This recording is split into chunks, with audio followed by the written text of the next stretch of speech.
आज बात करने वाले हैं लेसन्स फ्रॉम इकोनॉमिक्स, जो हेनरी हेज़लिट की किताब है। और यह किताब 1946 की 1946 की पब्लिश्ड है और इसका नाम है इकोनॉमिक्स इन वन लेसन। यह किताब अपने आप में इसलिए बहुत अनोखी है क्योंकि यह काफ़ी इकोनॉमिक्स से जुड़े हुए जो हमारे मिथ्स हैं उनको दूर करती है। इतने लंबे समय के बाद भी अ, अभी तक उसके जो प्रिंसिपल्स हैं जो उसने इस्टेब्लिश किए हैं किताब ने, वो अभी तक फॉलो हो रहे हैं।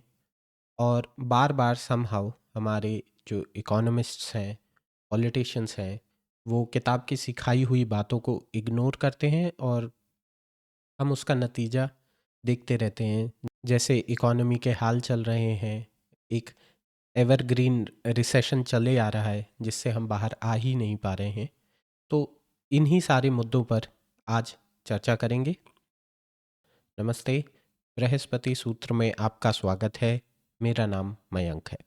मैंने कुछ स्लाइड्स प्रिपेयर की हुई हैं और उन्हीं को शेयर करते हुए मैं अपनी बात को आपके आगे रखूँगा। तो हेज़लिट शुरुआत करते हैं एक लेसन के साथ कि लॉन्ग टर्म सोचो और सबके लिए सोचो।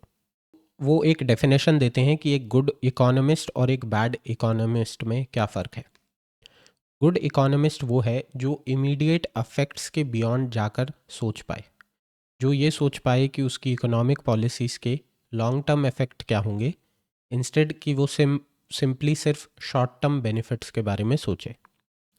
सेकंड, एक और चीज़ जो एक गुड इकोनॉमिस्ट को पता होनी चाहिए वो ये है कि इस पॉलिसी का सारे लोगों पर क्या इफ़ेक्ट होगा, ना कि सिर्फ कुछ पर्टिकुलर ग्रुप्स के ऊपर। क्योंकि अगर आप कभी भी कोई इकोनॉमिक पॉलिसी इस प्रकार की बनाते हो जो किसी एक ग्रुप को फेवर करती है, तो वो दूसरे ग्रुप्स का हमेशा नुकसान करती है और वो शॉर्ट रन में उस पर्टिकुलर ग्रुप को तो फ़ायदा करेगी, लेकिन लॉन्ग रन में उसके बहुत सारे हिडन कॉस्ट्स होंगे जो आपको पता नहीं लगेंगे। और लॉन्ग रन में हो सकता है जिस ग्रुप के लिए वो पॉलिसी बनाई गई थी, इवन उस ग्रुप के लिए भी वो पॉलिसी नुकसानदेह साबित हो। तो ये जो लेसन है वो भारत के परिप्रेक्ष्य में बहुत इम्पॉर्टेंट है, क्योंकि हमारे यहाँ बहुत सी ऐसी पॉलिसीज़ बनाई जाती हैं, जैसे सब्सिडीज़ दी जाती हैं, वो पर्टिकुलर ग्रुप्स को टारगेट करके ही बनाई जाती हैं। इन्हीं सारे बिलीफ्स पर हेज़लिट अपनी किताब में क्वेश्चन करते हैं। मैं किताब के कुछ इंटरेस्टिंग चैप्टर्स को डिस्कस कर रहा हूँ। जैसे एक चैप्टर है जिसका नाम है ब्रोकन विंडो फैलेसी, कि डिस्ट्रैक्शन से इकोनॉमी का कोई फ़ायदा नहीं होता है। जैसे वो एक एग्ज़ाम्पल देते हैं कि मान लीजिए एक बेकरी थी और उस बेकरी में एक शीशा लगा हुआ था, खिड़की का शीशा था, जिसे किसी नटखट नादान बच्चे ने पत्थर उठा के फेंक के उसको तोड़ दिया। अब वो बेकरी का जो ओनर है वो तो काफ़ी गुस्सा हुआ क्योंकि उसका नुकसान हो गया। अब उसको ये खिड़की का शीशा ठीक कराना पड़ेगा और इसमें से $50 लगेंगे या 5,000 रुपये लगेंगे, जो भी खर्चा होगा वो लगेगा। जब उसने इस तरह की बात की तो वहाँ खड़े हुए लोगों ने बोला कि अरे, तुम ये कैसी बात कर रहे हो, देखो तुम्हारा शीशा टूटा है, अब तुम बाहर जाओगे, तुम इस शीशे को सुधरवाने के लिए किसी को पैसे दोगे, तो इस तरह से तुम इकोनॉमी में कंट्रीब्यूट करोगे, वो उस पैसे का कुछ इस्तेमाल करेगा, तो इस तरह से इकोनॉमी को फ़ायदा होगा क्योंकि तुम खर्चा कर रहे हो। यहाँ पर फैलेसी ये है कि हम सिर्फ सीन इफ़ेक्ट की बात कर रहे हैं, अनसीन इफ़ेक्ट की बात नहीं कर रहे हैं। जो दिख रहा है सिर्फ उसकी बात की जा रही है, जो अनदेखा रह गया है उसकी बात नहीं हो रही। हेज़लिट ये तर्क देते हैं, अगर ये खिड़की ना टूटी होती तो उस बेकर को वो 5,000 रुपये का खर्चा उस खिड़की को ठीक कराने में नहीं करना पड़ता और वो हो सकता है उस 5,000 रुपये को किसी और चीज़ के लिए यूज़ कर लेता। शायद वो उससे एक सूट बनवा लेता और किसी टेलर को पैसे देता। तो इस तरह से हुआ क्या कि जो रिसोर्सेस हमने चीज़ के रिकंस्ट्रक्शन में लगा दिए वो किसी चीज़ के प्रोडक्शन में लगाई जा सकती थी। इंस्टेड कि हम किसी चीज़ को रिपेयर करते, हम कोई नई वैल्यू क्रिएट करते। हेज़लिट का तर्क यह है कि जो इकोनॉमी है वो एक खिड़की से पिछड़ गई, ना कि चीज़ें बेटर हुई। इसी तरह से कोई भी नुकसान, मान लीजिए अगर सिटी में हो रहा है, अगर ख़राब क्वालिटी की सड़कें बनाई जाती हैं जो बार बार टूट जाती हैं और उनको रिपेयर कराया जाता है, और हम रिपेयर देख के ये सोचते हैं कि अरे इकोनॉमी में कुछ कंट्रीब्यूशन हो रहा है, या देश किसी युद्ध में पड़ जाता है और उस युद्ध के बाद रिपेयर के काम हो रहे हैं, और उसको देखकर हम सोचते हैं कि ओह, देश में कुछ बढ़िया हो रहा है, कुछ अच्छा हो रहा है, तो ये सिर्फ और सिर्फ हमारी गलत फहमी है। इसी बात को हेजलेट इस्टेब्लिश करते हैं। वो यही कहते हैं कि डैमेज कोई भी नेट गेन नहीं है। जो रिसोर्सेस रिपेयर में लगे वो रिसोर्सेस किसी नए प्रोडक्शन में लग सकते थे, और क्योंकि वैसा नहीं हुआ तो जो अनसीन अपॉर्चुनिटी कॉस्ट है, जो ना दिखाई देने वाली अपॉर्चुनिटी कॉस्ट है, वो मैटर करती है। यही तर्क हेजलेट दे रहे हैं। इसके बाद हेजलेट अगले चैप्टर में कहते हैं कि there are no free bridges. कोई भी पुल फ्री में नहीं बनता है। अगर किसी तरह के जॉब क्रिएटिंग प्रोजेक्ट्स सरकार शुरू करती है, यह कह के कि इस प्रोजेक्ट को स्टार्ट करके जॉब्स बनेंगे, नए जॉब्स क्रिएट होंगे, तो सच्चाई यह है कि ये सारे के सारे जॉब्स टैक्स पेयर के फंड्स पे बनते हैं। जो भी टैक्स पेयर का पैसा है वो इन जॉब्स के क्रिएशन में खर्च हो रहा है। हेजलिट का लेसन ये है कि public works are not a free lunch. कुछ भी फ्री में नहीं होता है। अगर गवर्नमेंट ये कहती है कि हमने तो ये प्रोजेक्ट इसलिए स्टार्ट किया ताकि इससे नए जॉब्स बनेंगे, तो इस चीज़ का अनदेखा इफ़ेक्ट यह है कि हम यह नहीं देख पाते कि जो भी टैक्स पेयर का पैसा इस ब्रिज को बनाने में लगा है, वो एक्चुअली कोई प्राइवेट बिजनेस को इस्टेब्लिश करने में लग सकता था। अगर लोगों से वो टैक्स नहीं वसूला जाता, तो वो किसी प्राइवेट एंटिटी को खड़ा करने में या किसी प्राइवेट बिजनेस को इस्टेब्लिश करने में इस पैसे को लगाते। और जब उस पैसे को किसी प्राइवेट सेक्टर में लगाया जाता, तो वो प्राइवेट सेक्टर को ग्रोथ मिलती और प्राइवेट सेक्टर वहाँ पर किसी तरह का जॉब्स अपॉर्चुनिटीज़ क्रिएट करता, जो कि इस पब्लिक काम को करने के लिए, इस पुल को बनाने के लिए आपने वो अपॉर्चुनिटी गंवा दी। तो अगर भारत के लिए यहाँ पर किसी तरह का लेसन है, तो वो लेसन होगा हर एक रुपया जो आप एक politically motivated public job programme पे खर्च कर रहे हैं, वो हर एक रुपया आपने लोगों से लिया है, जो लोग उसको किसी प्रोडक्टिव एंटरप्राइज में, प्राइवेट एंटरप्राइज में लगा सकते थे। तो इंफ्रास्ट्रक्चर या किसी भी तरह के ये जो प्रोजेक्ट्स, सरकारी प्रोजेक्ट्स चलते हैं, वो ज़रूरी हैं, लेकिन ज़रूरी ये है कि उनकी जो कॉस्ट है उसका आकलन सही से किया जाए।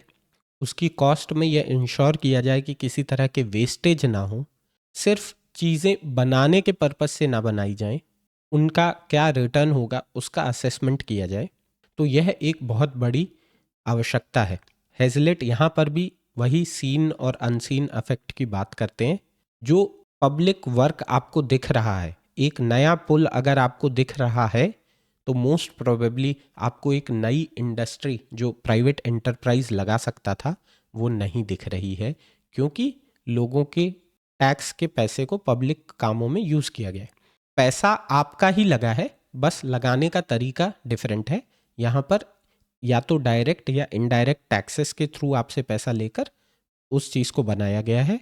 वही पैसे को प्राइवेट एंटरप्राइज या कोई भी आम इंसान उस पैसे का उपयोग करके एक प्राइवेट एंटरप्राइज स्टैब्लिश करके नई जॉब्स प्रोवाइड करा सकता था। अगले चैप्टर में हेजलेट बात करते हैं टैक्सेस के ऊपर और उससे जुड़े हुए इंसेंटिव्स के ऊपर। हेजलेट का तर्क है कि हाई टैक्सेस से प्रोडक्शन डिस्करेज होते हैं, और वो एग्जाम्पल देते हुए कहते हैं कि मान लीजिए कोई इंडस्ट्री है जिसको बोला गया कि तुम्हारे होने वाले प्रॉफिट में से 70% टैक्स है और 30% तुम रखोगे। तो आप स्वयं सोचिए, क्या ऐसी कोई इंडस्ट्री किसी तरह का रिस्क लेने जाएगी? क्या ऐसी कोई इंडस्ट्री तेज़ी से किसी तरह की हायरिंग करेगी? वो इन सारी चीज़ों से इसलिए बचेंगे क्योंकि उनको हमेशा ये डर लगा रहेगा कि अगर कल को हमें लॉस लग गया तो वो लॉस तो हमें ही पूरा पूरा बेयर करना है। उस लॉस में सरकार कोई भागीदारी नहीं दिखाने आएगी। उस लॉस में सरकार ये नहीं बोलेगी कि चलो तुम्हारे 70% के लॉस को मैं कवर कर देता हूँ, तुमने 70% अपने प्रॉफिट में हमें टैक्स दिया है। तो हेजलेट इस बात पर जोर देते हैं कि टैक्सेशन ज़रूरी तो है, लेकिन वो उस लेवल तक होने चाहिए जहाँ पर वो इस इंसेंटिव को किल ना करें कि लोगों को लगे कि मैं एक्स्ट्रा मेहनत क्यों करूं, मैं एक्स्ट्रा रिस्क क्यों लूं, क्योंकि मेरी रिस्क कैपेसिटी से मुझे उतना फ़ायदा नहीं होता, उससे ज़्यादा फ़ायदा तो सरकार को होता है। इसको एक बहुत अच्छे तर्क से ऐसे समझा जा सकता है कि अगर आप ऐसे सोचें कि आप मान लीजिए भारत में 1 करोड़ रुपए सालाना कमाते हैं, तो अगर आप चेक करने जाएंगे तो आप कम से कम 30 से 40% के आसपास अपनी सैलरी टैक्स में दे रहे होंगे। अगर मैं मोटे मोटे तौर पे ये भी बोल दूं कि आप 33% अपनी सैलरी टैक्स में देते हैं, तो आप ऐसे सोचिए कि आप साल के 12 महीने में से 4 महीने भारत सरकार के लिए काम करते हैं और 8 महीने खुद के लिए काम करते हैं।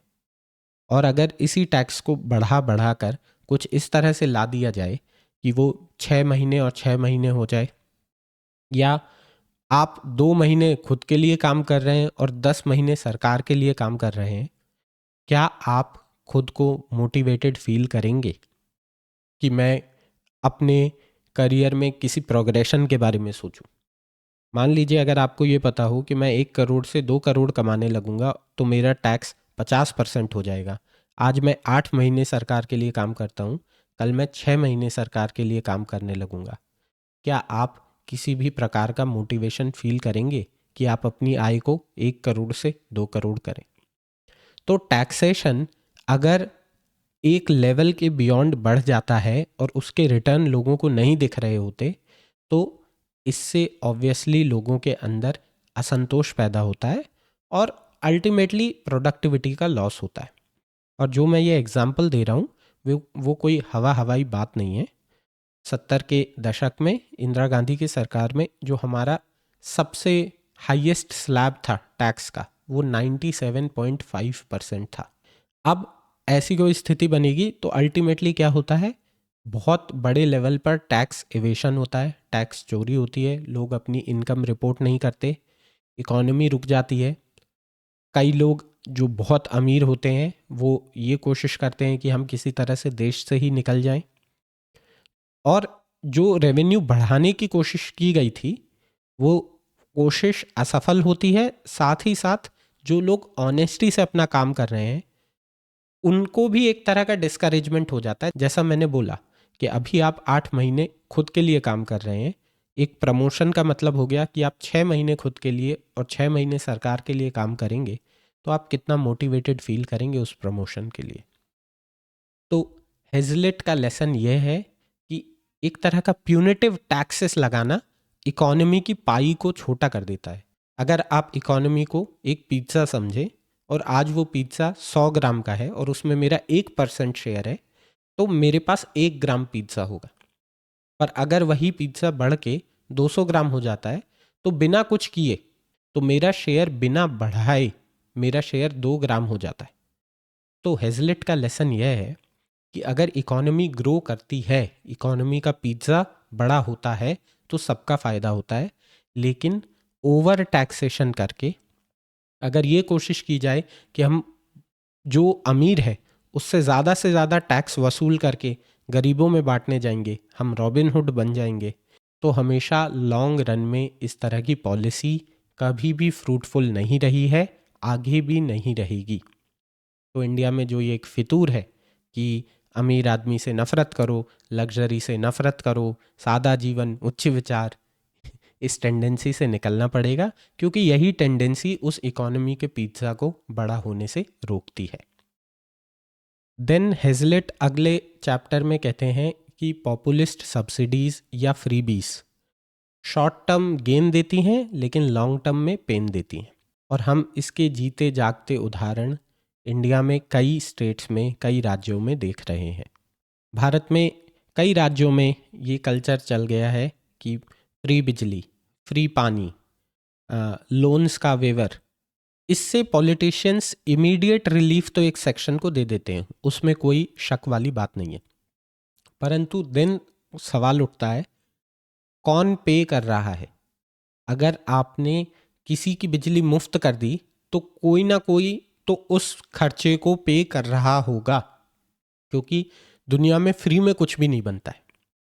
जैसे एक एग्जांपल है कि पंजाब में स्पेशली जो पावर सब्सिडी मिलती है किसानों को, उससे पंजाब के राज्य को सालाना 20,000 करोड़ रुपए अपने बजट का 10% सिर्फ सब्सिडी पर देना पड़ता है। अगर इस तरह का खर्चा सब्सिडी पर, पावर सब्सिडी पर किया जाएगा, तो मान के चलिए कहीं और से कटौती की जाएगी।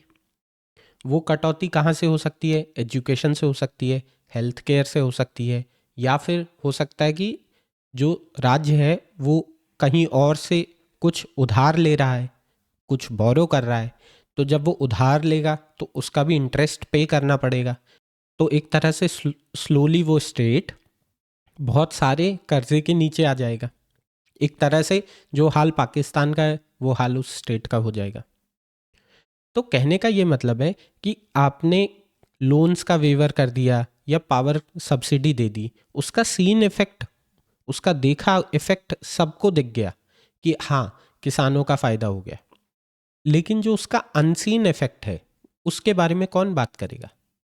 भारत सरकार ने 2012 से 2020 के बीच में 2.5 लाख करोड़ रुपए का जो फार्म लोन है वो माफ़ किया है।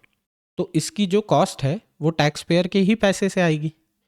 तो अगर लोग ये शिकायत करते हैं कि पेट्रोल सस्ता नहीं हो रहा, इथेनॉल मिलाने के बाद भी सस्ता नहीं हो रहा, रूस से सस्ता पेट्रोल खरीदने के बाद भी सस्ता नहीं हो रहा, तो इसलिए सस्ता नहीं हो रहा क्योंकि अगर सरकार को आपके पैसे को कहीं ना कहीं और डाइवर्ट करना है तो वो कहीं ना कहीं से आपसे वो पैसा एक्सट्रैक्ट कर ही लेगी। साथ में ये एक फ्यूचर के लिए भी एक डेंजरस ट्रेंड सेट करता है कि किसानों को या जो भी ऐसी पार्टीज थी जिनके लोन्स वेव ऑफ कर दिए गए, उनको ये समझ में आ जाता है कि अगर हम अपने लोन्स ना भी चुकता करें तो किसी प्रकार का कोई रिपरकशन नहीं है, हमें किसी प्रकार का कोई नुकसान नहीं होगा, कोई हानि नहीं होगी। तो इस तरह से आप सोसाइटी में जो डिसिप्लिन स्टैब्लिश्ड है उस डिसिप्लिन को भी हटा देते हैं। और एक नेता के लिए अगर उसका विजन 5 साल 10 साल से ज़्यादा का विजन नहीं है तो वो एक शॉर्ट टर्म पॉपुलिस्ट पॉलिसी बनाकर आपकी इकोनॉमी को एक लॉन्ग टर्म नुकसान पहुंचा रहा है। तो मैं ये नहीं कह रहा कि किसानों के लोन माफ़ नहीं की जाए, किए जाएं, पर देन हर पॉलिटिशियन से क्वेश्चन किया जाए कि अगर आप ये पॉलिसी लाने वाले हो तो इसके लिए आप पैसा कहाँ से लाओगे? हर 1 रुपया जो किसी को माफ़ कर दिया गया है वो 1 रुपया किसी ना किसी से लिया गया है। तो जब कोई भी पॉलिटिशियन इलेक्शन के टाइम प्रॉमिस करे कि हम ये कर देंगे, हम वो कर देंगे, हम इसका लोन माफ़ कर देंगे, हम इसको बिजली मुफ्त में देंगे, हम इसको पानी मुफ्त में देंगे, तो सवाल उठना चाहिए कि आप बहुत अच्छी पॉलिसी ला रहे हैं, स्वागत है, पर नंबर्स दिखाइए कि वो पैसा कहाँ से लाया जाएगा और उस पैसे को किस तरह से खर्च किया जाएगा। और उस पैसे को लाने के लिए किसी वे में कहीं आप मेरे कोई टैक्स तो नहीं बढ़ा रहे हैं, क्योंकि अगर मेरे ऊपर कोई इम्पैक्ट आ रहा है तो कम से कम मुझे पता तो होना चाहिए। एक और नुकसान जो इन पॉलिसीज़ का होता है कि इन पॉलिसी से आप कोई फंडामेंटल प्रॉब्लम नहीं सॉल्व करते। आप क्या कर रहे हैं? आप बैंडेड लगाने का काम कर रहे हैं, लेकिन जो जख्म है उसके अंदर मान लीजिए किसी तरह का इन्फेक्शन हो गया है तो आप उसको ट्रीट नहीं कर रहे। अगर किसान को लोन माफ़ कराना पड़ रहा है, और ऐसा नहीं है कि एक किसान को कराना पड़ रहा है, मान लीजिए हजारों किसानों को लोन माफ़ कराना पड़ रहा है, तो इसका मतलब यह है कि कुछ ना कुछ फंडामेंटल कमी है जिस वे में हम या तो खेती किसानी करते हैं, या कुछ ऐसा हो गया है कि मान लीजिए एक आध साल था जो वन ऑफ था तो समझ में आता है, पर अगर ये ट्रेंड है कि सालों दर साल किसानों को लोन माफ़ कराना पड़ रहा है, तो कुछ ना कुछ तो ऐसा है जिसको ठीक करने की ज़रूरत है। शायद किसानों को नई टेक्नोलॉजी यूज़ करने की ज़रूरत है, या शायद किसानों को सही समझ नहीं है कि कौन सी फसल को कब उगाना है, या कौन सी सॉइल पे कौन सी फसल उगानी है। एक तरह से आपने क्या किया कि जो भी कमियां थी उसको आपने ढक दिया। अब वो कमियां दिख नहीं रही हैं और वो गलतियां बार बार होती रहेंगी। तो हेजलेट का तर्क यह है कि आप सबको सब्सिडी दे दें, सबको फ्रीबी दे दें, उससे बेटर है कि आपको अगर किसी तरह की सब्सिडी देनी भी है तो वो टारगेटेड हो और वो एक इस तरह का सपोर्ट हो कि उस सपोर्ट से आप उस इंसान को संबल बनाएं कि हाँ, अब वो कुछ नया करने जा रहा है या वो जो कुछ करने जा रहा है उसमें वो सफल हो पाए और उसको वापस से उस सब्सिडी की या उस फ्रीबी की आवश्यकता ना हो। फिर एक चैप्टर में हेजलेट तर्क देते हैं कि अगर किसी प्रकार का इजी क्रेडिट दिया जा रहा है, लोगों को लोन दे दिए जा रहे हैं बिना किसी गारंटीज के, सरकार लोन ले रही है बिना किसी गारंटीज के, तो यह कोई अच्छा सिम्टम नहीं है। और इसका एक बहुत बड़ा एग्जाम्पल हमने यूएस में देखा। कोविड के समय लोगों को हेल्प के लिए बहुत सा पैसा दिया गया, इकोनॉमी को बूस्ट करने के लिए पैसा दिया गया। तो ये भी एक तरीका है जो गवर्नमेंट कई बार करती है कि इकोनॉमी को बूस्ट देने की ज़रूरत है, नए नोट छाप दो। स्पेशली यूएस ये बहुत लंबे टाइम से करता आ रहा है कि वो वहाँ पर नए डॉलर्स छापते जाता है। जब जब उसको लगता है कि उसकी इकोनॉमी धीमी पड़ रही है, वो नए डॉलर्स छाप देता है। लेकिन उससे अल्टीमेटली इन्फ्लेशन क्रिएट होता है। अगर आपकी इकोनॉमी में प्रोडक्ट्स नहीं है, प्रोड्यूस नहीं है, अगर आपने सप्लाई को नहीं बढ़ाया है, तो अगर आप लोगों के हाथ में पैसा भी दे देंगे तो उससे ऐसा नहीं होगा कि अचानक से लोगों के पास जो प्रोडक्ट्स हैं, जो प्रोड्यूस हैं, जो पहले एक होती थी तो अब दो होने लगेंगी। नहीं, पहले अगर मान लीजिए किसी चीज़ में एक समोसा आता था तो इन्फ्लेशन के कारण आपको दुगनी कीमत चुकाकर वो एक समोसा खरीदना पड़ेगा। तो कहने का यहाँ पर सीधा सा मतलब है कि अगर कहीं से कोई इजी क्रेडिट आ रहा है, चाहे लोगों को या सरकार को, तो वो फ्री में नहीं आता है, तो वो किसी रिसोर्सेस को घुमाकर आप तक पहुंचता है। और अगर सरकार नोट छापने का, एक्स्ट्रा नोट छापने का डिसीजन लेती है तो उसका मतलब है कि आपके ऊपर एक इन्फ्लेशन की मार पड़ने वाली है। और इन्फ्लेशन जो महंगाई है वो एक तरह का हिडन टैक्स है। आपको वो टैक्स दिखता नहीं है पर वो टैक्स आपके ऊपर लगा दिया गया है। एक और एग्जाम्पल ये हो सकता है कि मान लीजिए सरकार ये बोल दे कि आज से सबको हर काम के लिए आपको मिनिमम 500 रुपये दिहाड़ी देनी पड़ेगी। तो आपको लगेगा कि अब हर व्यक्ति को कम से कम 500 रुपया मिलने लग गया है। पर सच्चाई ये है कि आप हर इंसान को अगर अमीर कर देंगे, जैसे सबके अकाउंट में 15 लाख रुपया आ जाएगा इस तरह की जो बातें चल रही थी, उससे ऐसा नहीं होगा कि अचानक से देश अमीर हो जाएगा। सारी चीज़ों की कीमतें बढ़ जाएंगी क्योंकि आपने प्रोड्यूस नहीं बढ़ाई, आपने प्रोडक्ट्स नहीं बढ़ाए, आपने सप्लाई नहीं बढ़ाई। तो ज़रूरी ये है कि जो ह्यूमन रिसोर्स है देश का, वो नई वैल्यू क्रिएट करे, नए प्रोडक्ट्स क्रिएट करे, नई प्रोड्यूस क्रिएट करे, चीज़ों की सप्लाई मार्केट में बढ़े। और human nature to be honest ऐसा है कि चीज़ों की सप्लाई बढ़ती है तो उसकी डिमांड भी बढ़ जाती है। तो आप ऐसे ना सोचें कि अगर मैं किसी चीज़ की सप्लाई बढ़ा दूंगा तो उसको खरीदने वाले कोई लोग नहीं होंगे। अगर उस चीज़ की वैल्यू है, वो कोई वैल्यू क्रिएट कर रही है, वो लोगों की प्रॉब्लम्स सॉल्व कर रही है, तो उसकी डिमांड भी बढ़ेगी।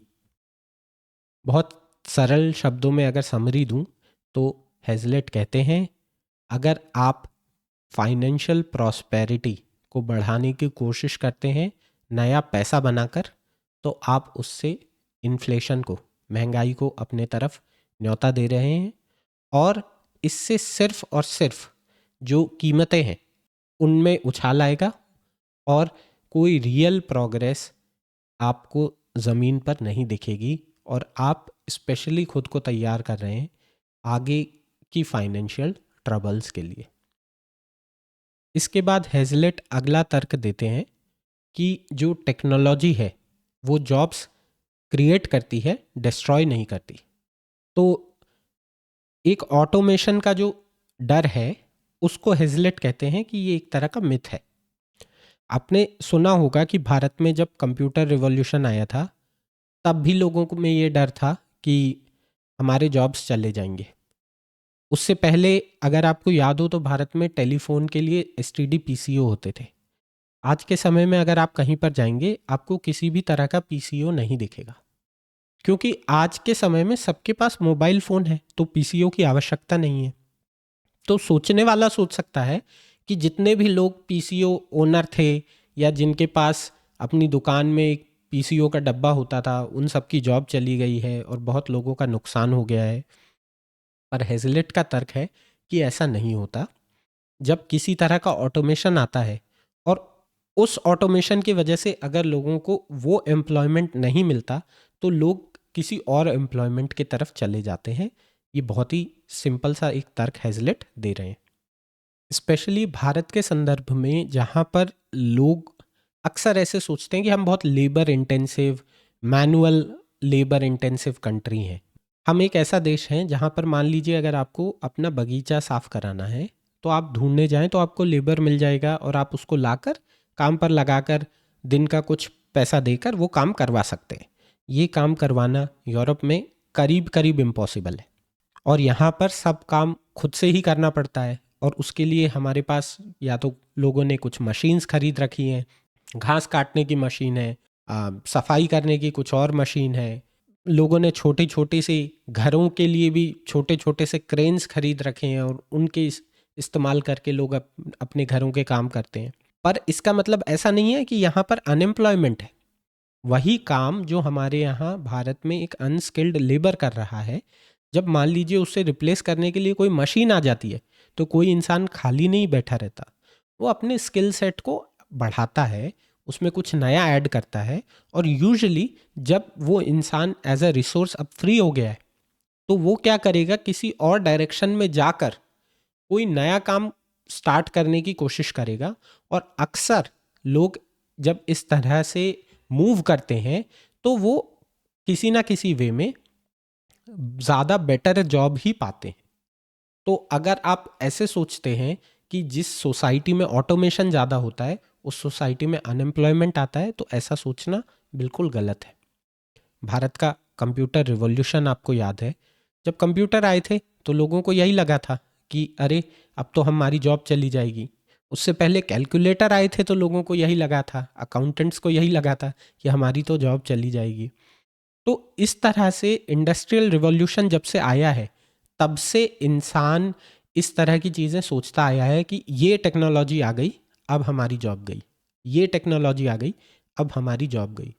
मैं आज, हो सकता है और मैं बहुत गलत हो जाऊं, और मैं आज बैठकर यह प्रिडिक्ट कर रहा हूं कि एआई भी एक ऐसी ही टेक्नोलॉजी है। हाँ, सुनने में वो बहुत आश्चर्यजनक लगती है। ऐसा लगता है कि वो अपने आप में ऐसी एक नई टेक्नोलॉजी आई है जैसा कुछ अभी तक आया ही नहीं था। पर फिर भी मैं यही कह रहा हूँ कि एआई के आने के बाद भी यही होगा कि लोग कुछ ऐसे नए जॉब्स में लग जाएंगे जो जॉब्स पहले एग्जिस्ट भी नहीं करते थे। जब कार नहीं थी तो लोग घोड़ा गाड़ी चलाते थे। कार आ गई तो वही घोड़ा गाड़ी चलाने वाले कार चलाने लग गए और वो टैक्सी चलाने लग गए। तो लोग किसी ना किसी वे में एक नए जॉब की तरफ बढ़ जाते हैं।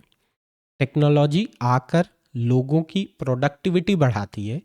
जो लोग उन पर्टिकुलर कामों में टेक्नोलॉजी को यूज़ करते हैं, उनकी प्रोडक्टिविटी बढ़ जाती है।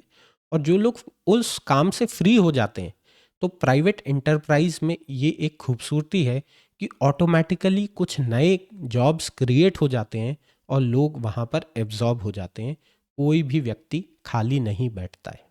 आज से 50 साल पहले सॉफ्टवेयर इंजीनियर, या 75 साल पहले सॉफ्टवेयर इंजीनियर करके कोई भी जॉब नहीं थी। आज भारत में सॉफ्टवेयर इंजीनियर्स की भीड़ लगी हुई है। तो कोई नई टेक्नोलॉजी आएगी तो उस नई टेक्नोलॉजी का यूज़ करके कुछ लोग उस टेक्नोलॉजी के साथ ही काम करते रहेंगे और कुछ लोग अपनी डायरेक्शन बदल लेंगे और कुछ नया पकड़ लेंगे। और जब वो कुछ नया पकड़ लेंगे तो ऑब्वियसली वो इकोनॉमी में उस तरह से अपना कंट्रीब्यूशन दे रहे होंगे। आज भारत की इकोनॉमी में जो सर्विसेज का इतना बड़ा पार्ट है कि आईटीओ, बीपीओ, सर्विसेज की कंपनी, कंसल्टेंसीज की कंपनीज, ये सब कुछ आज से 50 साल पहले भारत में नहीं था। और आज के समय में ये इकोनॉमी का मेरे ख्याल से बहुत ही प्रमुख पार्ट है हमारे एक्सपोर्ट्स में। सर्विसेज शायद सबसे बड़ा पार्ट है। तो नई टेक्नोलॉजी से डरने का नहीं है, आपने घबराना नहीं है, और आपको सिर्फ अपने आप को अडेप्ट करने के लिए रेडी रहना है। और वो हम करते भी आए हैं और आगे भी करते रहेंगे। स्पेशली भारत जैसे डेवलपिंग कंट्री के लिए प्रोडक्टिविटी गेन्स बढ़ाने की कोशिश बहुत ही क्रूशियल है। इससे बचना नहीं चाहिए। आपको हमेशा ये सोचना चाहिए कि कम से कम इन्वेस्टमेंट के थ्रू ज़्यादा से ज़्यादा आउटपुट कैसे निकाला जा सकता है। वो इन्वेस्टमेंट प्रोडक्ट्स का इन्वेस्टमेंट भी है और वो इन्वेस्टमेंट ह्यूमन रिसोर्सेज का भी इन्वेस्टमेंट है। और मशीन्स जब कुछ काम करके इंसान को देती हैं तो इंसान ज़्यादा प्रोडक्टिव होते हैं, ज़्यादा क्रिएटिव होते हैं, और वो उस काम के तरफ बढ़ते हैं जो काम ज़्यादा हायर वैल्यू क्रिएट करता है इकोनॉमी में। इसके बाद हेजलेट बात करते हैं एक ऐसे मुद्दे पर जो अभी बहुत चर्चा में चल रहा है, टैरिफ्स। लोगों को लगता है कि इंपोर्ट का अगर बैरियर बढ़ा दिया जाए, कि कोई चीज़ बाहर से आ रही है उसको आने से रोक दिया जाए, तो इससे हम अपने यहाँ देश में जॉब्स को बचा लेंगे। तो आपने कुछ जॉब्स को तो बचा लिया, लेकिन जो टैरिफ है वो एक तरह का इनडायरेक्ट टैक्स है लोगों के ऊपर। तो आपके कंज्यूमर्स का क्या, जो उस सेक्टर्स के आपके कंज्यूमर्स हैं उनका क्या। और ट्रम्प में लाखों बुराइयां हैं, 100 तरह के झूठ वो इंसान बोलता है, उसमें कोई डाउट नहीं है। पर एक बात जो उसने सच में सच कही वो ये है कि भारत एक्चुअली में एक ऐसा देश है जो एक फेयर ग्राउंड पर दूसरे देशों के साथ compete नहीं कर रहा है। भारत ने बहुत सारे प्रोटेक्शन के तरीके लगा रखे हैं, बहुत सारे टैरिफ्स लगा रखे हैं अपनी कुछ इंडस्ट्रीज को बचाने के लिए, और उसका रिजल्ट यह हुआ है कि उन इंडस्ट्रीज में इनोवेशन नहीं हुआ। अगर मान लीजिए मैं एक बेकार सा प्रोडक्ट बनाकर भारत में बेचता हूँ, पर मुझे पता है कि इसके कंपटीशन में और दूसरे देश से कुछ भी नहीं आ सकता, तो मैं वही बेकार प्रोडक्ट बेचता रहूँगा। मेरे पास किसी भी तरह का इनोवेट करने का कोई मोटिवेशन नहीं है। अगर आपको याद है, जो भी कंपनीज की मोनोपोली होती है वो मोनोपोली इसी तरह से ही ख़त्म होती है। एक छोटा सा एग्जाम्पल है इंटेल का। इंटेल की प्योर मोनोपोली थी when it comes to computer chips. AMD ने आकर उसे चैलेंज किया। अब आज एएमडी के पास एक बहुत बड़ा फेयर शेयर है, चाहे सर्वर कंप्यूटिंग हो, चाहे इवन क्लाइंट साइड की कंप्यूटिंग हो। अब इंटेल को मेहनत करनी पड़ रही है सर्वाइवल के लिए। इंटेल को कोशिश करनी पड़ रही है कि हमारे कुछ प्रोडक्ट्स ऐसे हों ताकि हम compete कर पाएँ। पर जो मोनोपोली हैं वो इसी तरह से चैलेंज होती हैं, और अगर कोई कंपनी टाइमली इनोवेट नहीं कर पाती तो वो कंपनी एक तरह से ख़त्म हो जाती है। नोकिया के जो फ़ोन्स थे, आज देखिए हमारे पास, हमारे हाथों में नोकिया के फ़ोन्स नहीं है। हाँ, नोकिया अभी भी एक कंपनी है, शायद कुछ और कर रही है, लेकिन फ़ोन्स के बिजनेस से वो पूरी तरह से बाहर हो चुकी है क्योंकि वो टाइमली इनोवेट नहीं कर पाए। तो ऐसे ही जब आप एक इम्पोर्ट बैरियर लगाते हैं, जब आप एक तरह का लाइसेंस राज लगा देते हैं जो भारत ने लगाया हुआ था 1991 से पहले, तो लोगों के पास कम चॉइसेस होती हैं, प्रोडक्ट्स बकवास होते हैं, और उनके लिए भी लोगों को बहुत सा पैसा देना पड़ता है। अगर आपके मम्मी पापा आपको कोई कहानी सुना सकें तो वो बताएंगे कि कैसे भारत में एक फ़ोन कनेक्शन लगाने के लिए लोगों ने 2-2 साल का वेट किया है। आज के समय में आपको एक नई सिम खरीदनी है, आप बाहर जाते हो, नई सिम खरीद लेते हो। आप एक ऑपरेटर से खुश नहीं हो, आप अपने सिम को पोर्ट करा लेते हो, क्योंकि आपके पास इतनी सारी चॉइसेस हैं। और इन सारी कंपनीज को भी एक तरह से इनोवेट करते रहने की ज़रूरत है। अब अगर मान लीजिए जियो के पास किसी तरह की मोनोपोली आ भी रही है, तो मैं बहुत श्योर हूँ कि ये मोनोपोली नहीं टिकेगी, क्योंकि हमेशा कोई ना कोई मार्केट में डिसरप्ट करने के लिए एक ओपन मार्केट में, जहाँ सबको बराबर अपॉर्चुनिटी दी गई हो टू compete, कोई ना कोई नया प्लेयर आता रहता है और वो मार्केट को डिसरप्ट करता रहता है। तो जो प्रोटेक्शन वाली टेंडेंसी है कि हम हमारे जॉब्स को प्रोटेक्ट करके रखेंगे, हम हमारे किसी पर्टिकुलर सेक्टर को प्रोटेक्ट करके रखेंगे, यह एक अच्छी टेंडेंसी नहीं है। जो आज ट्रम्प कर रहा है उसके लॉन्ग टर्म इफेक्ट्स यूएस में बहुत अच्छे नहीं रहने वाले हैं, और हेजलेट अपने लेसन के थ्रू यही बात बताने की कोशिश कर रहे हैं। हेजलेट कहते हैं एक कैपिटलिस्ट इकोनॉमी में जो फ्री कंपटीशन है, फ्री और फेयर कंपटीशन, वो इनोवेशन को पुश करता है, इंडस्ट्रीज को पुश करता है कि वो ज़्यादा एफिशिएंट बने। और अगर उन्हें ये लगता है कि कोई पर्टिकुलर देश उन्हें ऐसा करने से रोक रहा है, तो वो दूसरे देशों की तरफ मूव हो जाते हैं। तो इसलिए सरकार को ये जो टैरिफ्स लगाने वाला काम है, इससे बचना चाहिए। ओपन ट्रेड जो पॉलिसी है, हम भारत में भी देख रहे हैं। भारत के ऊपर जब 91 में विपत्ति आई और हमने हमारे मार्केट्स को ओपन किया, अगर आप उससे पहले की भारत की जीडीपी ग्रोथ देखें और उसके बाद की जीडीपी ग्रोथ देखें, ज़मीन आसमान का फ़र्क है। सेम चीज़ चाइना के भी ऊपर हुई है। चाइना ने सेम काम 10 साल पहले हमसे कर लिया। कंपाउंडिंग का इफ़ेक्ट यह है कि आज वो हमसे काफ़ी आगे है। कंपाउंडिंग इसी तरह से काम करती है। ओपन ट्रेड को बढ़ावा दिया जाए, इस तरह की प्रोटेक्शनिस्ट टेंडेंसीज को हटाया जाए, लोगों के भी अंदर इस तरह का माइंडसेट क्रिएट किया जाए। हेजलेट अपने लेसन में इसी बात पर जोर दे रहे हैं। और एक बहुत अच्छी लाइन हेजलेट ने अंत में लिखी हुई है, कंपटीशन से सबको बचाना इम्पॉसिबल है, और अगर आप यह कोशिश करते हैं तो एंड में हर व्यक्ति पहले से ज़्यादा गरीब हो जाता है। तो कंपटीशन को फलने फूलने दें, फ्री फेयर ओपन मार्केट, ये अगर आप समझ जाएं कि ये सबसे अच्छी चीज़ आपकी इकोनॉमी के लिए हो सकती है, तो यह माइंडसेट ना सिर्फ आपको बल्कि सोसाइटी को और उसके अंत में देश को, सबको फ़ायदा देगा। देन हेजलेट बात करते हैं एक और चीज़ पर जिसका हमारे देश में लोगों को बहुत शौक है, price control, rent control. Flights के दाम बहुत महंगे हैं, इनके ऊपर किसी तरह की बंदिश लगा दो कि इससे ज़्यादा वो फ्लाइट्स के दाम ना कर सकें। अगर गवर्नमेंट किसी तरह की छेड़छाड़ कीमतों के साथ करती है, अगर वो आर्टिफिशियली कीमतों को फिक्स करने की कोशिश करती है, इससे सिर्फ और सिर्फ नुकसान होता है।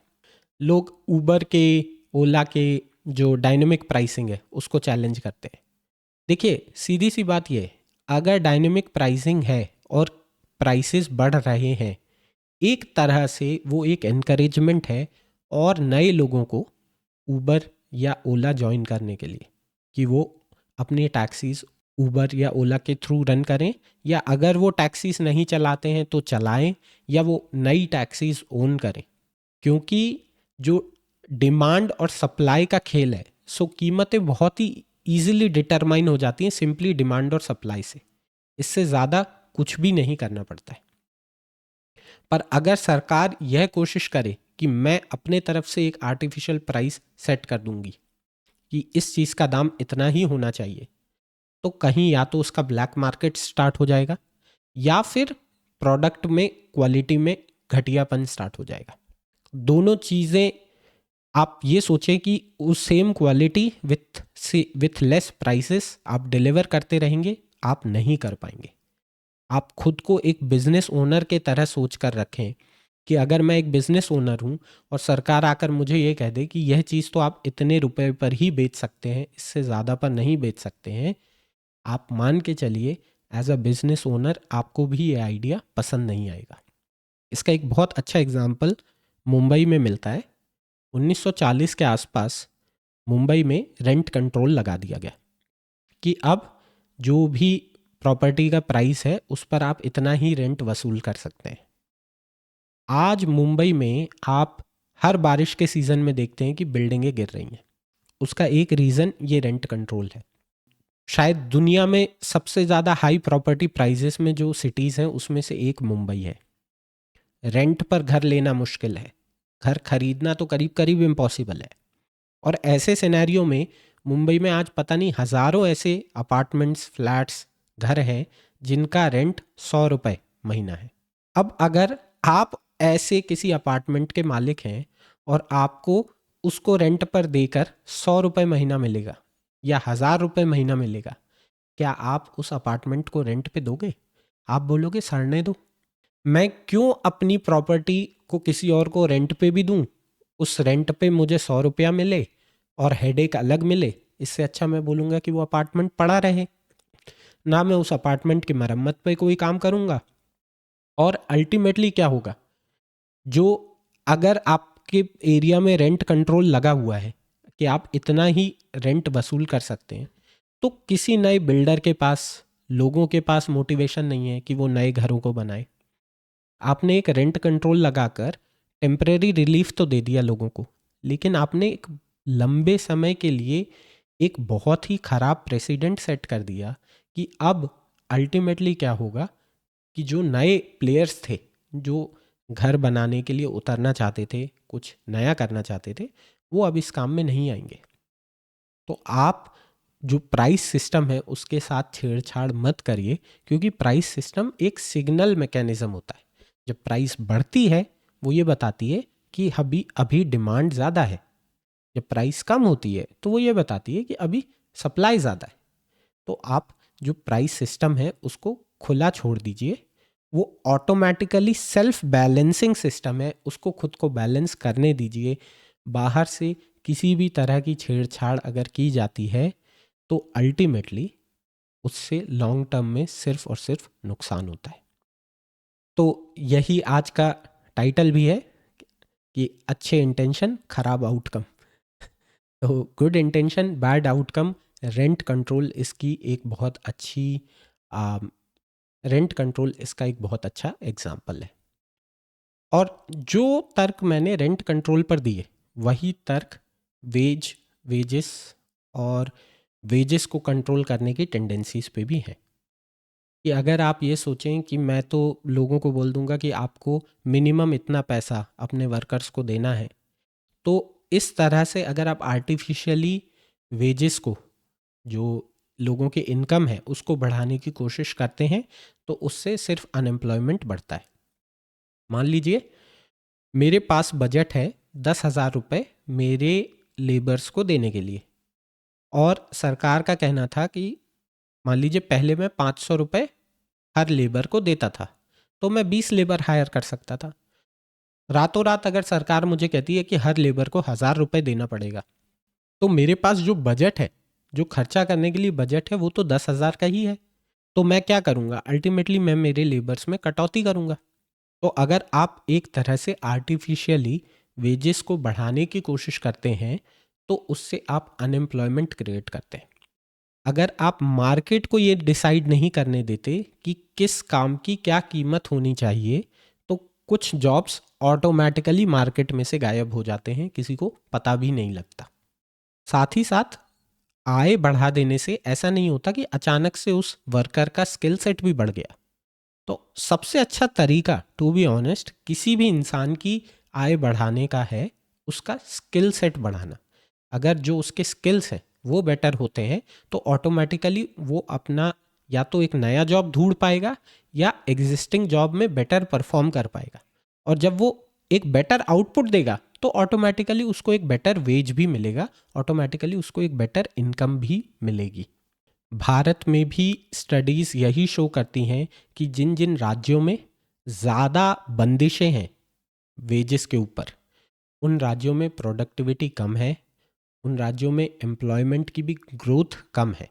इन सारी बातों से एक सार ये समझ में आता है कि मार्केट में जितनी छेड़छाड़ सरकार कम करे उतना अच्छा है, क्योंकि मार्केट एक बहुत ही ब्यूटीफुल सिस्टम है, एक बहुत ही प्यारा सा सेल्फ बैलेंसिंग सिस्टम है। डिमांड सप्लाई के हिसाब से ऑटोमेटिकली एडजस्ट कर लेता है। सरकार को सिर्फ एक फेयर और रेगुलेटेड माहौल देने की ज़रूरत है, उससे ज़्यादा छेड़छाड़ करने की ज़रूरत नहीं है। अगर सरकार सिर्फ ये प्रोवाइड करने में कामयाब होती है तो ऑटोमेटिकली बिजनेसेस ग्रो होंगे, और बिजनेसेस ग्रो होंगे, ज़्यादा प्रोडक्टिव होंगे, तो साथ साथ या तो वो वेजेस बढ़ाएंगे या अपना एम्प्लॉयमेंट बेस बढ़ाएंगे। जो भी कुछ वो बढ़ाने जाएंगे उससे ऑटोमेटिकली जो इकोनॉमी है उसको बेनिफिट ही लगेगा, लॉस नहीं लगेगा। सरल शब्दों में हेजलेट का कहना है, मार्केट में से वो बैरियर्स हटाए जाएं जिसके थ्रू आप चाहे तो हायरिंग या इवन फायरिंग इसको कंट्रोल करते हैं। मार्केट को ही वेजेस कंट्रोल करने दिए जाएं, मार्केट को ही क्या हायर करना है, क्या नहीं हायर करना है, किन को फायर करना है, इन सारी चीज़ों को उन उसको कंट्रोल करने दो। और आप सिर्फ ये कोशिश करो कि किसी के साथ अन्याय ना हो। अन्याय इस वे में कि उसके लिए कुछ रेगुलेटेड माहौल हो, उस रेगुलेशंस के अंदर चीज़ों को किया जाए। तो अगर आप इस तरह से करेंगे तो जो भी लोग जिनकी आय कम है, जो लोग गरीब हैं, उनको ऑटोमेटिकली बेटर इनकम मिलेगी या बेटर जॉब्स मिलेंगे, क्योंकि मार्केट अपने आप को खुद से ही बैलेंस कर लेता है। ये आप सबने सुना ही होगा कि आज की सेविंग्स कल का प्रॉफिट है, कि अगर आप 100 रुपये बचा रहे हैं तो एक तरह से आपने 100 रुपये का प्रॉफिट बना लिया है। तो आप उस सेविंग्स को कल की ग्रोथ के लिए यूज़ कर सकते हैं। और भारत में एक टेंडेंसी ये है कि हमें पता नहीं, प्रॉफिट शब्द से बड़ी ही समस्या है, हमें एक बिजनेस माइंडसेट से बड़ी समस्या है, हमें हमें हमेशा रहता है कि अरे कोई रिलीजियस ऑर्गेनाइजेशन है तो नॉन प्रॉफिट ही होना चाहिए, उसमें बिजनेस की टेंडेंसी नहीं होना चाहिए। या टाटा है तो वो देखो वो नॉन प्रॉफिट है, अंबानी है तो वो प्रॉफिट वाला है तो वो बेकार है। ये सब खराब तरीके हैं किसी प्रॉब्लम को अप्रोच करने के लिए। एक इंसान की टेंडेंसी है कि अगर वो कोई वैल्यू प्रोवाइड कर रहा है तो उसके लिए उसे कोई रिवॉर्ड मिले। ये एक बेसिक नेसेसिटी है इंसान की, और इसी बेसिक नेसेसिटी को कैपिटलिज्म यूज़ करता है।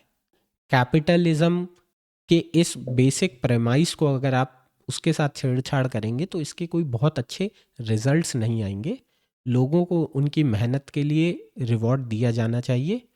उस रिवॉर्ड में से टैक्स के थ्रू जो भी चोरी सरकार करती है वो एक लिमिटेड वैल्यू होनी चाहिए, और लोगों को हमेशा ये फील होना चाहिए कि वो जो मेहनत करते हैं उस मेहनत के बदले उनको वो रिवॉर्ड मिल रहा है। एजलेट बहुत अच्छे से ये पॉइंट आउट करते हैं कि एक जो कॉम्पिटिटिव मार्केट है उसमें कभी ऐसा नहीं होगा कि किसी व्यक्ति के पास जो प्रॉफिट मार्जिन है वो अनाप शनाप टाइप का है। उसका सीधा सा रीज़न ये है कि अगर किसी भी चीज़ में प्रॉफिट मार्जिन अनाप शनाप है और आपका मार्केट कॉम्पिटिटिव है, फ्री है, फेयर है, तो ऑटोमेटिकली ज़्यादा प्लेयर्स उस डायरेक्शन में बढ़ेंगे, ज़्यादा से ज़्यादा प्लेयर्स उस डायरेक्शन में एंट्री लेंगे, और जब वो उस डायरेक्शन में एंट्री लेंगे, कंपटीशन बढ़ेगा, तो ऑटोमेटिकली सबका प्रॉफिट स्लोली स्टेबलाइज होने लगेगा, सबका प्रॉफिट एक लिमिट पर सेट हो जाएगा। तो एक कॉम्पिटिटिव मार्केट में ऐसा नहीं होता है कि आप सोचें कि कोई बंदा 1000%, 10,000% का प्रॉफिट बना रहा है, क्योंकि अगर वो प्रॉफिट बना रहा है तो दूसरे लोग भी देखा देखी उसको ज्वाइन करेंगे। अब सरकार का काम यह है कि मार्केट इतना फ्री, फेयर, ओपन होना चाहिए कि कोई नया प्लेयर एंट्री लेने आ रहा है तो हम उसको एंट्री लेने दें। हेजलेट का कहना है कि ये कोशिश ना किया जाए कि फलाना बंदा इतना प्रॉफिट बना रहा है तो मैं उसका प्रॉफिट को कम से कम करने की कोशिश करूं। मैं एज ए सरकार ये ट्राई करूं कि अरे भाई तुम्हें इतना प्रॉफिट क्यों बन रहा है, आप उसको वो प्रॉफिट बनाने दीजिए। हाँ, कोई नई एंटिटी उस एरिया में एंट्री लेना चाहती है तो आप उसको एक ओपन फेयर अपॉर्चुनिटी दीजिए दीजिए ऑटोमेटिकली वो नई एंटिटी ये इंश्योर कर देगी कि उस बंदे के जो प्रॉफिट्स हैं वो कहीं ना कहीं जाकर किसी लिमिट पर कैप हो जाए। क्योंकि सीधी सी बात यह है कि अगर प्रॉफिट बनाने की अपॉर्चुनिटी नहीं होगी तो नया इन्वेस्टमेंट करने के लिए जो रिस्क लेना पड़ता है वो रिस्क लेने की भी क्षमता लोगों में नहीं रहेगी, या वो नहीं करना चाहेंगे, और उससे नए जॉब्स का क्रिएशन भी बंद हो जाएगा, इनोवेशन भी ख़त्म हो जाएगा। तो लोगों को प्रॉफिट बनाने दें। प्रॉफिट कोई ख़राब शब्द नहीं है, प्रॉफिट एक अच्छा शब्द है। जब कोई व्यक्ति प्रॉफिट बनाता है, स्पेशली प्राइवेट एंटरप्राइज में जब कोई व्यक्ति प्रॉफिट बनाता है तो वो कहीं नई जगह उसको इन्वेस्टमेंट कर पाता है। इसी प्रकार से हेजलेट इकोनॉमिस्ट की उन बातों को भी खारिज करते हैं जहाँ पर इकोनॉमिस्ट कहते हैं कि सेविंग्स तो ख़राब चीज़ है, सेविंग्स करने के बजाय लोगों को हमेशा ये इनकरेज किया जाए कि वो खर्चा करें। पर हेजलेट का कहना है कि सेविंग्स का मतलब होता है इन्वेस्टमेंट। आज जो लोग सेविंग्स कर रहे हैं कल वो किसी ना किसी वे में उसको इस्तेमाल करेंगे। तो हेल्दियर पाथ ये है कि लोगों को एनकरेज किया जाए सेविंग्स के लिए भी और प्रोडक्टिव इन्वेस्टमेंट के लिए भी। ये नहीं खर्चा सिर्फ खर्चा करने के लिए ना किया जाए, खर्चा उन चीज़ों पर किया जाए जो जेन्युइनली वैल्यू क्रिएट करती हैं, जो जेन्युइनली कुछ रिटर्न्स देती हैं। तो इसी बात को हेजलेट अपने इस चैप्टर में फोकस में ला रहे हैं। लास्ट स्लाइड, लास्ट लेसन, और अगर सिर्फ कोई एक लेसन लेने की बात हो इंडियन इकोनॉमी के लिए, तो पहला है कि there are no free lunch. हर पॉलिसी की कॉस्ट होती है। अगर आप ऐसे सोचते हैं कि कोई पॉलिसी के थ्रू, कोई सब्सिडी के थ्रू, कोई फ्रीबी के थ्रू आप लोगों का भला कर रहे हैं, तो सच्चाई यह है कि आप किसी एक टारगेटेड सेक्टर का भला कर रहे हैं, लेकिन आप एक बहुत बड़े सेक्टर को नुकसान पहुंचा रहे हैं, और एक लॉन्ग रन में उस टारगेटेड सेक्टर को भी नुकसान पहुंचा रहे हैं। जो अच्छी इकोनॉमिक्स है उसमें पेशेंस भी चाहिए, प्लस आपको चाहिए कि आपका जो लेंस है, जो आपका दृष्टिकोण है, वो बहुत बड़ा होना चाहिए, वो काफ़ी वाइड होना चाहिए। और यहीं पर हेजलेट कहते हैं कि पॉलिसी का मेजर होना चाहिए उसके इफेक्ट के द्वारा, ना कि नियत के द्वारा। तो हो सकता है मोदी जी की नियत बिल्कुल बढ़िया थी डिमोनेटाइजेशन में, पर उसका इफेक्ट अच्छा नहीं रहा है। जो लोगों का बिजनेसेस, जो भी लोगों के बिजनेसेस चल रहे थे, स्पेशली स्मॉल बिजनेसेस, वो काफ़ी हद तक डिसरप्ट हुए। तो आप पॉलिसी के मेजर में आप ये नहीं कह सकते कि नियत अच्छी थी। नियत बिल्कुल अच्छी हो सकती है, लेकिन पॉलिसी के मेजर का इफेक्ट क्या हुआ, उसी बेसिस पर ये बताया जा सकता है कि पॉलिसी ने काम किया या काम नहीं किया। और लोगों में इकोनॉमिक लिटरेसी लाने की बहुत ज़रूरत है।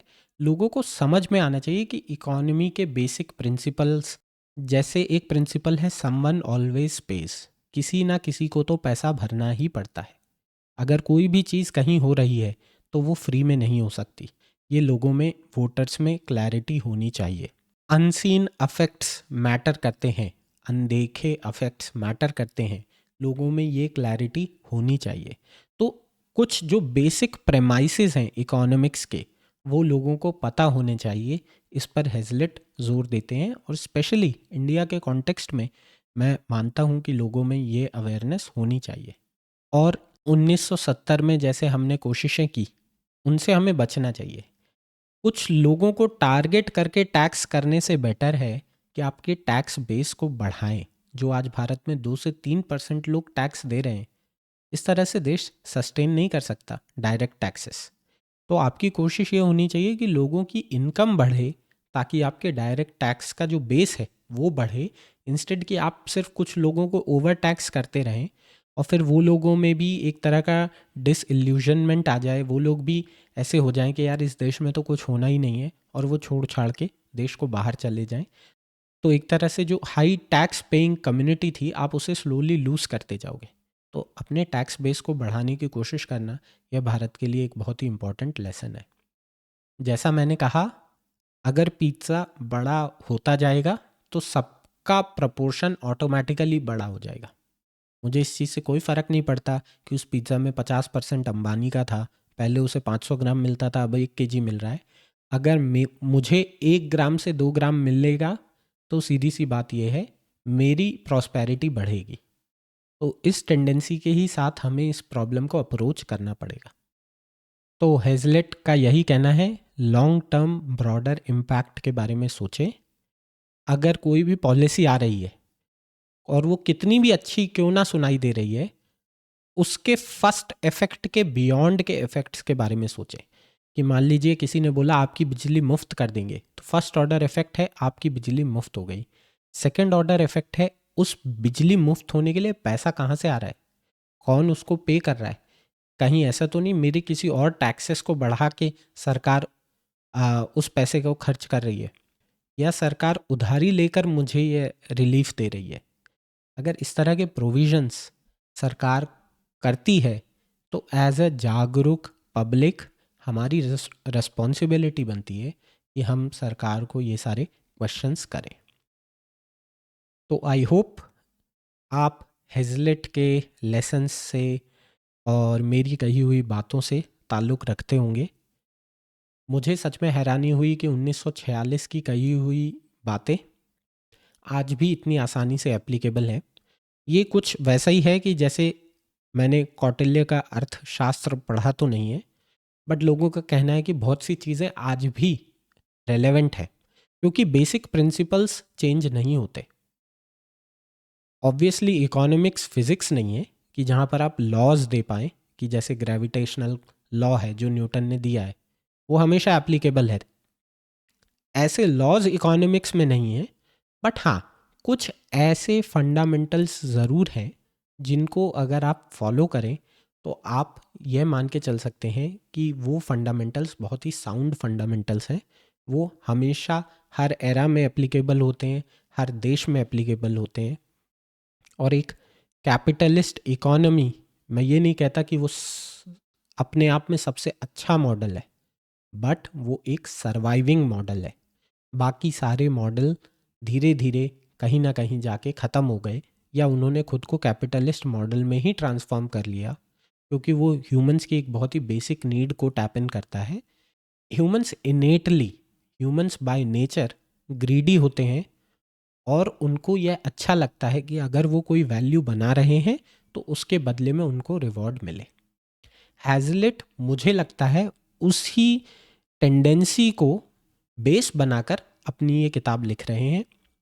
मैं किताब की लिंक डिस्क्रिप्शन में पेस्ट कर दूंगा। छोटी सी किताब है, बहुत ही प्यारी है, ऑनलाइन भी अवेलेबल है अगर आप फ्री में पढ़ना चाहें तो, और मैं आपको इनकरेज करूंगा कि आप उसे ज़रूर पढ़ें। आई होप मेरी ये कोशिश आपको पसंद आई हो।